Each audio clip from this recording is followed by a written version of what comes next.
Olá, nobres amigos! Eu sou o príncipe exilado Lucas Possalski, segundo Lucas Docas. Nesse vídeo aqui, que estamos na beira da lareira por causa do frio extremo que está hoje, teve temperaturas até abaixo de zero hoje, inclusive, aqui. Mas agora está positivo, embora esteja positivo bem gelado. Até por isso estamos de lareira acesa. Bom, nesse vídeo aqui falarei para vocês sobre a perda de títulos de nobreza em vida ainda. Não é a perda do título de nobreza em vida, mas do título perder em vida o seu título de nobreza, entendeu? E esse assunto eu estou trazendo aqui a pedido do nosso nobre amigo Conde Mateus, que também é rei do reino de Selena. Então, a dúvida dele era o seguinte: ele sabia que era possível perder títulos de nobreza por traição. Perder em vida, assim, tipo, você não ter que morrer para perder seu título. Porém, era possível perder de outras formas também? A resposta é sim, meu caro nobre amigo Conde Mateus. E mais do que isso, acho que podemos falar primeiro dessa parte aí da perda do título por traição, porque acho que essa é a mais óbvia mesmo, mas depois eu vou ressaltar melhor a coisa aqui do outro lado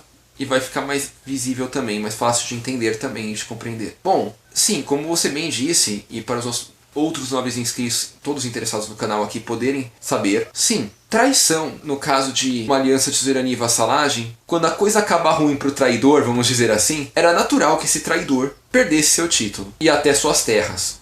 Ah, mas Docas, você não sempre falava que no feudalismo cada feudo era um país independente, cada nobre era senhor de uma terra independente, era como se fosse um monarca em sua terra? E que o único dever dele era para com a aliança militar a qual ele fazia parte? Pois bem, isso é uma verdade. Porém, se ele estava numa aliança militar e ele não era o suzerano dela, ele provavelmente, vamos dizer assim, não que ele não mantesse a terra dele por conta dele também, pelas forças dele, mas provavelmente uma parte considerável da manutenção de poder sobre a terra dele advinha das alianças militares que ele tinha com outros nobres. Provavelmente em algum momento ele perdeu alguma guerra e ele teve que dobrar os joelhos para outro nobre. E por consequência, tipo, sim, na prática a terra era dele, mas na teoria, como ele tinha sido um nobre dominado por outro nobre, ele acabou cedendo sua lealdade, como uma forma simbólica de representar sua derrota para o outro nobre. Ou sua derrota, ou sua aceitação daquela terra que foi cedida pelo outro nobre, em alguns casos também. Resumindo, ele teve que dobrar o joelho de algum jeito, para manter o poder daquela terra. E esse dobrar o joelho significa basicamente o seguinte: olha, essa terra pode até ser sua de alguma forma, mas você não a tem sem as suas alianças, sem as suas amizades. Então, se você trair essa aliança, essas amizades, você pode muito bem acabar perdendo sua terra também no processo. Porque afinal, quer queira ou quer não, eles te ajudam a mantê-la. E quer queira ou quer não, eles já tiveram capacidade de te derrotar uma vez. E nada impediria de eles fazerem isso de novo.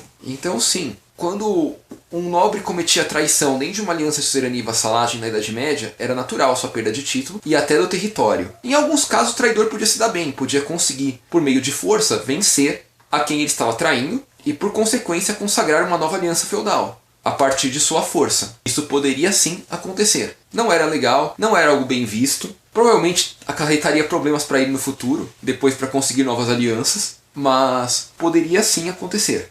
Mas caso ele perdesse, o que era muito provável, ele perderia o título e a terra junto. E cara, quando eu falo o título e a terra, tá aí uma coisa muito engraçada de se dizer, porque talvez a gente não perceba. Mas o título, na verdade, é a terra. É a terra e a posição dele dentro dessa hierarquia. Então, vamos dizer assim, se um nobre perde sua terra, ele provavelmente perderá o título vinculado a ela. Da mesma forma que se um nobre perde sua posição dentro da hierarquia de nobreza, de uma aliança de suzerania e vassalagem, ele também perde seu título. A traição é um caso óbvio que isso vai acontecer, né? Não precisa nem desenhar muito para explicar o porquê. Mas a ideia é basicamente essa. O título é a terra e a posição dele dentro da aliança militar. Se ele perder isso, ele perde o título junto, independente do que seja. Ah, mas ele pode permanecer com o título com um papelzinho lá para demonstrar que ele é o duque de não sei o que, e ele ser um sem terra, assim, sem nada, sem exército, mas tem um papelzinho dizendo que ele é duque. Até pode, mas cara, tem uma coisa muito interessante nisso. Ele pode ter o papelzinho lá, mas isso aí vai ser uma condecoração apenas. Vai deixar de ser um título como um significado nobílico real na aliança para se tornar uma mera condecoração. Depois eu vou fazer um vídeo sobre essa diferença entre nobreza de condecoração e nobreza, entre esse negócio de nobreza de sangue, nobreza de oriunda dos clãs guerreiros, para nobreza de condecoração que existe hoje. Então essa é uma forma muito óbvia de como eles perderiam seus títulos. Por exemplo, um nobre entra numa guerra e perde sua terra, e por consequência perde também seu reconhecimento da sua aliança militar, perdeu o título em vida. Não precisou morrer para isso. Ah, mas ele vai continuar sendo reconhecido como barão de não sei onde, como duque de não sei onde. Vai. E a resposta é, e daí? Vai virar um título vazio, com meramente significado histórico, mas sem significado, vamos dizer assim, prático para ele. Outra coisa que poderia acontecer também, e isso eu acredito que mais vinculado a títulos relacionados a marquês, ou relacionados a alguma posição específica do território, por isso que eu mencionei marquês também, é a questão da destruição daquela função, vamos dizer assim. Imagina só, não sei quem é senhor de um território fronteiriço, e por isso é um marquês de um determinado reino. Só que esse reino anexa o outro reino que ficava além das fronteiras desse território fronteiriço. Esse território deixou de ser uma marca, então ele vai perder o título de marquês. Mesmo que ele tenha saído vitorioso, mesmo que tenha vencido guerras nesse processo. Pode ser que ele seja promovido a duque, se a antiga marca dele se tornar um ducado de tão grande que for o território. Ou pode ser que ele seja rebaixado a conde, pelo território que ele tem ser pouco mais que um condado. Mas de qualquer forma, o título de marquês em si daquele território vai deixar de existir, porque aquele território deixou de ser uma marca, porque deixou de ter sua função fronteiriça. Tal coisa poderia acontecer com, por exemplo, um senhorado de um castelo específico que possa ter sido destruído por alguma causa, por aí vai, né? Neste caso, o cara não é destituído de sua nobreza em si, mas o título que ele ocupava deixou de existir e, por consequência, ele também deixou de tê-lo, né? Porque você não pode ter algo que não existe mais. Talvez você possa até permanecer com a simbologia do negócio, mas, novamente, vai virar meramente um título simbólico. Por exemplo, vamos pegar um exemplo em português mesmo. O cara era comendador de uma vila tal. Só que a vila tal deixou de existir, ela foi abandonada. Comendador é o título equivalente a barão, só que para controle de vila e não de área rural. A comenda dele deixou de existir. O título dele de comendador vai deixar de existir também. Ele vai perder sua nobreza em si? Não. Mas ele não vai mais ter esse título porque o título não existe mais. Ou até do Sacro Império Romano, que eu não gosto de chamar de Sacro Império Germânico, porque eu acredito que não seja puramente germânica a coisa, tem uma participação muito eslava para ser considerado germânico.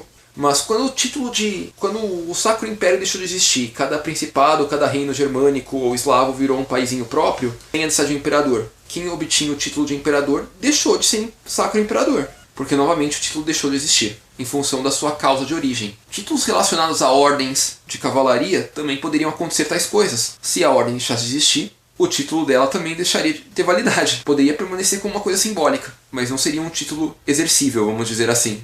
E bom, nobres amigos, acho que eu falei bastante aqui sobre essa perda de títulos e como funcionava a coisa, como poderia ser perdido em vida. Sim, sem dúvida, a traição era a causa mais comum para a perda de título. Que na verdade não era a traição em si, mas a perda de território advinda dela, vamos dizer assim, a perda de território de posição na escala nobílica. Essa seria a causa mais comum, porém, o simples fato de uma determinada função ou título deixar de existir também seria uma coisa comum, uma coisa que poderia acontecer para se perder títulos. No primeiro caso, era uma coisa pejorativa ao nobre que perdia. No segundo caso, não necessariamente. Era algo mais simbólico, menos pejorativo. E é isso, meus amigos. Se gostaram, por favor, deixe seu joinha, porque ajuda muito a gente aqui do canal. Não é inscrito, por favor, se inscreva, ajuda mais ainda a gente. Obrigado e até a próxima!